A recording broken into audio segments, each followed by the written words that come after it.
شعبان کا مہینہ رمضان المبارک کے مہینے کا مقدمہ ہے۔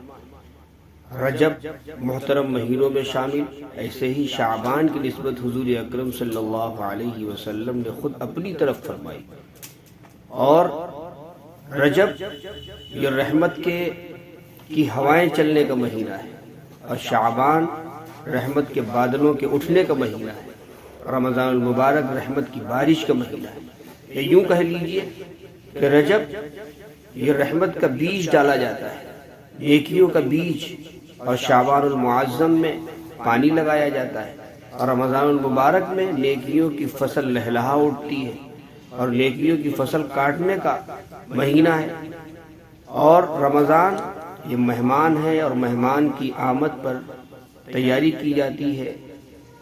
رجب کے بعد شعبان کا مہینہ اللہ رب العزت نے ہمیں رمضان المبارک کی تیاری کے لیے دیا ہے، لہذا اس مہینے کو ہم رمضان المبارک کی تیاری کے طور پر گزارے۔ اسی طریقے سے 3 دن ہیں، رجب گویا گزر گیا، شعبان چل رہا ہے، رمضان کا مہینہ آنے والا ہے۔ اس مہینے کی جو قدر کرتا ہے اللہ تعالیٰ اس کو 5 انعامات سے نوازتے ہیں۔ کیوں؟ وہ 5 انعام کیا ہیں؟ ان کا اشارہ شعبان کے مہینے کے نام ہی میں ہے۔ شعبان شین سے شرافت مراد ہے۔ جو شخص اس مہینے کے اندر اس کو اچھے انداز سے گزارتا ہے، اس مہینے کی قدر کرتا ہے، اللہ تعالیٰ اس کو شرافت عطا فرماتے ہیں۔ دوسرے علو، عین سے علو، اس کا مطلب یہ ہے کہ جو اس مہینے کی قدر کرتا ہے اللہ اسے بلند مقام عنایت فرماتے ہیں۔ اور تیسرا حرف ہے شعبان میں با، جو اس مہینے کی قدر کرتا ہے اللہ تعالیٰ اس کو بر عطا فرماتے ہیں، یعنی نیکی کرنے کا جذبہ اللہ تعالیٰ اس کو عنایت فرما دیتے ہیں، وہ نیک بن جاتا ہے۔ اس کے بعد اس شعبان کے مہینے میں ایک حرف ہے الف، نون سے پہلے۔ اس کا مطلب یہ کہ اس مہینے کی جو قدر کرتا ہے اللہ تعالیٰ اپنی محبت سے الفت کی معنی محبت، اللہ تعالیٰ الفت اپنی عنایت فرما دیتے ہیں، محبت عنایت فرما دیتے ہیں، وہ اللہ کا پیارا اور محبوب بن جاتا ہے۔ اور آخری حرف شعبان میں نون ہے، اس مہینے کی قدر کرتا ہے اللہ اسے نور ہدایت عطا فرما دیتا ہے، اللہ تعالیٰ اس کو نور عطا فرماتے ہیں۔ اسی طریقے سے نبی پاک علیہ السلام، جب حضرت انس رضی اللہ عنہ کی روایت ہے کہ اذا دخل رجب، جب رجب کا مہینہ آ جاتا تھا تو حضور یہ دعا فرماتے تھے اللہم بارک لنا فی رجب و شعبان وبلغنا رمضان، اے اللہ ہمارے رجب میں، ہمارے لیے رجب میں اور شعبان میں برکت عطا فرما، اور ہمیں رمضان المبارک کے مقدس مہینے تک پہنچا۔ تو بہرحال اس مہینے کی ہمیں قدر کرنی ہے۔ اس کے علاوہ اس مہینے میں ایک رات آتی ہے جس کو شب برأت کہا جاتا ہے، 15ویں شعبان کی رات۔ یہ وہ رات ہے، کچھ لوگ ایسے ہیں جو اس رات کی فضیلت کا بالکل انکار کرتے ہیں، کچھ لوگ ایسے ہیں جو اس رات کی فضیلت کو بڑھا چڑھا کر کے بیان کرتے ہیں۔ یہ دونوں غلو میں ہیں۔ جو لوگ اس رات کی فضیلت کو گھٹاتے ہیں اور کہتے ہیں کہ اس رات کی کوئی قدر نہیں، تو ایسے لوگ ملحد ہی ہو سکتے ہیں۔ اور اسی طرح وہ لوگ جو دین کے اندر ذاتی پیدا کرتے ہیں ان کو مبتدع کہا جاتا ہے۔ لیکن بہرحال ہم یہ حکم نہیں لگا سکتے ہیں، اس لیے کہ جو لوگ کہتے ہیں کہ شعبان المعظم کے 15ویں شعبان کی کوئی فضیلت نہیں ہے، وہ بھی غلط کہتے ہیں، اور جو اس کو بڑھا چڑھا کر کے بیان کرتے ہیں وہ بھی غلط کرتے ہیں۔ بس اتنی بات سمجھ لینی چاہیے کہ 15ویں شعبان کی جو رات ہے، تقریباً 17 صحابہ کرام سے روایات مروی ہیں اس کی فضیلت کے تعلق سے، لیکن بس یہ ہے کہ وہ ساری کی ساری روایات ضعیف ہیں۔ اور محدثین کا یہ مسلمہ قاعدہ ہے کہ اگر کوئی روایت ضعیف ہو تو اس سے فرض واجب تو ثابت نہیں ہوتا ہے، البتہ عمل کا استحباب اور اعمال کی فضیلت ثابت ہوتی ہے۔ تو اس لیے بس اتنا کہا جا سکتا ہے کہ اس رات میں جو عبادت کرنا چاہے تو اس کے لیے مستحب ہے، عبادت کرے۔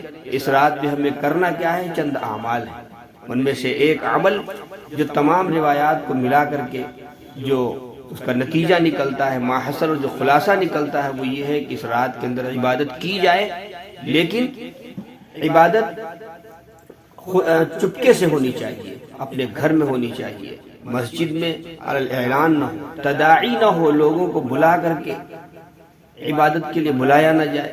اسی طرح جماعت کے ساتھ نوافل کی نماز نہیں ہونی چاہیے، اور اس رات کے اندر قبرستان جانا تو یہ حضور اکرم صلی اللہ علیہ وسلم سے زندگی میں ایک مرتبہ ثابت ہے، لہذا اس کو لازمی حصہ نہ بنائیں اس رات کا کہ قبرستان جانا ضروری ہے۔ اور جو لوگ اس رات کے اندر ہلڑ بازی کرتے ہیں، چائے نوشی کرتے ہیں، یا اسی طرح سے جو لوگ اس رات کے اندر گھومتے رہتے ہیں، ٹہلتے رہتے ہیں، غرض انہوں نے سمجھ رکھا ہے اس رات میں صرف جاگنا ہی اصل ہے، تو یہ اس رات کی بے حرمتی ہے، اس سے بچنا چاہیے۔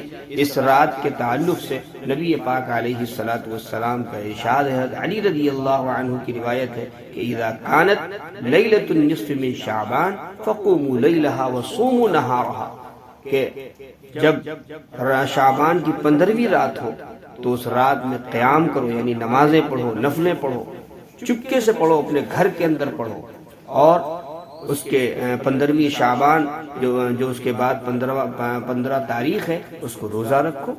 اور پھر یہ ہے کہ اللہ تعالیٰ آسمان دنیا پر نازل ہوتے ہیں اس رات میں، اور اعلان ہوتا ہے حل من مستغفر، کیا کوئی ہے مغفرت طلب کرنے والا کہ میں اس کی بخشش کر دوں، حل من مسترزق، کیا ہے کوئی روزی طلب کرنے والا فارزقہ، کہ میں اس کو روزی عنایت کروں۔ اس لیے اس رات میں ہمیں اللہ سے خوب دعائیں مانگنی ہیں، اپنے لیے بھی مانگنی ہے، اوروں کے لیے بھی مانگنی ہے، لیکن خاص طور سے اس رات کے اندر ہمیں مغفرت طلبی کا اہتمام کرنا ہے۔ قرآن کی تلاوت کریں، ذکر و اذکار کریں، لیکن اس کا خاص خیال رکھیں۔ بہرحال اللہ تعالیٰ اس رات کی ہم سب کو خوب قدر کرنے کی توفیق عطا فرمائے۔ اور اس کے ساتھ ہی جو روزے کی بات ہے، بعض لوگ کہتے ہیں کہ روزہ یہ مستحب بھی نہیں ہے، سنت بھی نہیں، کچھ بھی نہیں، تو میرے بھائی یہ بات یاد رکھیے، اول تو یہ روایات، صحیح روایات سے اس مہینے کی فضیلت ثابت ہے، رات کی نہیں، مہینے کی فضیلت۔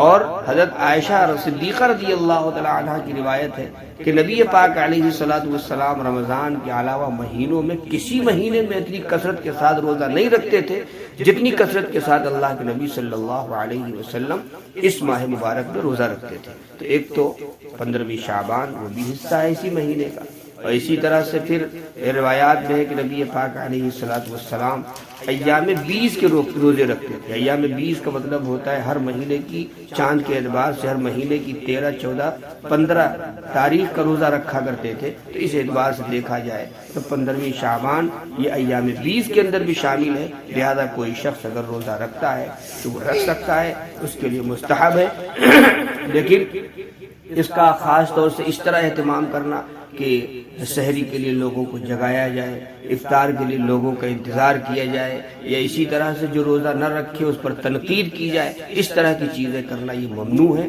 یہ نہیں ہونا چاہیے، کیونکہ رمضان کا جو روزہ ہے اس کی ایک فضیلت، مستقل ایک فضیلت ہے، اس کا ایک امتیاز ہے، لہذا ہمیں وہ معاملہ اس روزے کے ساتھ نہیں کرنا ہے۔